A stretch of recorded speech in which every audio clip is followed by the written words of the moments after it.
Evening. आज की class में पॉलिटी के क्वेश्चन लिए हुए हैं और अगर आपने जरा से भी ध्यान से सॉल्व किया तो इसमें से आप 9 क्वेश्चन सॉल्व कर लेंगे।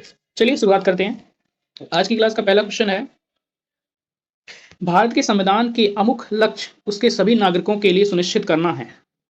ठीक है, इसके सबसे पहले आप ऑप्शन देख लीजिएगा ताकि आप सॉल्व कर लें। आप पॉज करके वीडियो को सॉल्व कर सकते हैं। ठीक है, चलिए हम सॉल्व करते हैं और जो जितने सॉल्व कर पाए प्लीज कमेंट करके बताएं, जिससे कि हमें भी मोटिवेशन मिलता है। चलिए सॉल्व करते हैं। लक्ष्य क्या क्या है हमारे कॉन्स्टिट्यूशन के? सामाजिक और आर्थिक न्याय, ये है। डीपीएसपी में बात करते हैं सामाजिक और आर्थिक न्याय की। विचार और अभिव्यक्ति की स्वतंत्रता की बात करें तो ये आर्टिकल 19 में बात करते हैं फंडामेंटल राइट में। अवसर की समानता फंडामेंटल राइट जो 16 है उसमें बात करता है।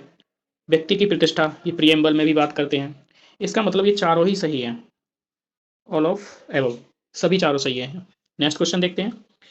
संविधान की उद्देशिका के संबंध में निम्नलिखित कथनों पर विचार करिए। दिए गए कूट की सहायता से बताइए कि इनमें से कौन सही है। ठीक है, ये इसके कथन दिए गए हैं और ये इसके ऑप्शन दिए गए हैं। चलिए बताइएगा कमेंट करके। सॉल्व करते हैं। पंडित नेहरू द्वारा प्रस्तुत ऑब्जेक्टिव प्रस्ताव, उद्देश्य प्रस्ताव है नाम इसका। ठीक है, उद्देश्य प्रस्ताव अंशुक अथवा उद्देश्य का बना, यानी कि प्रियम्बल बना, बिल्कुल सही है। इसकी प्रकृति न्याय योग्य नहीं है, ये आपका सही है। क्यों?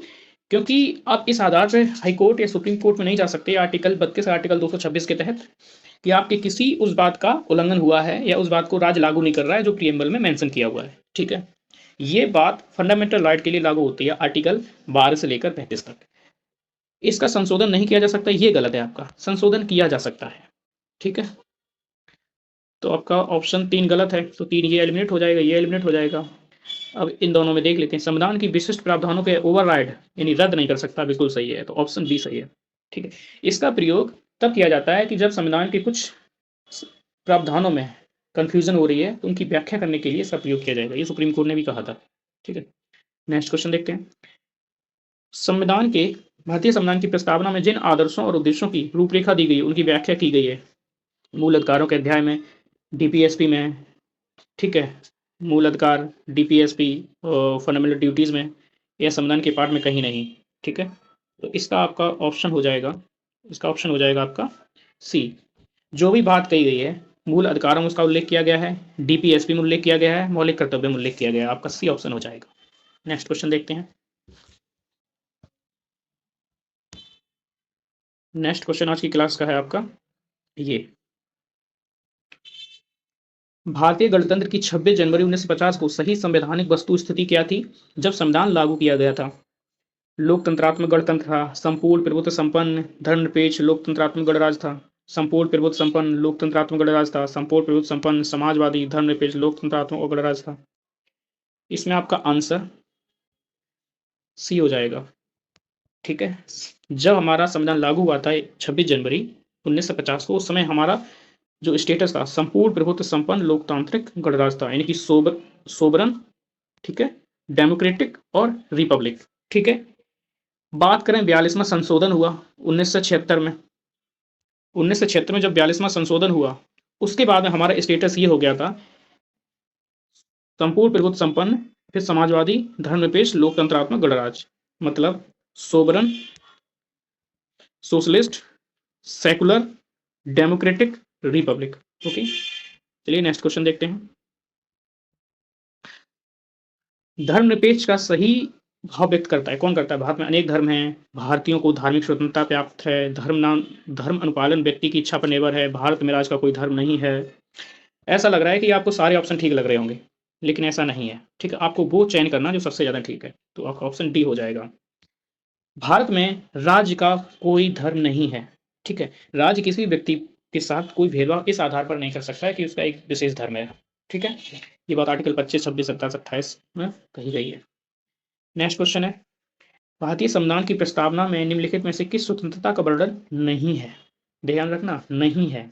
हमारी यही कंफ्यूजन हो जाती है कभी कभी, नहीं है लिखा होता हम ध्यान ही नहीं दे पाते हैं और ऑप्शन गलत टिक करके चले जाते हैं।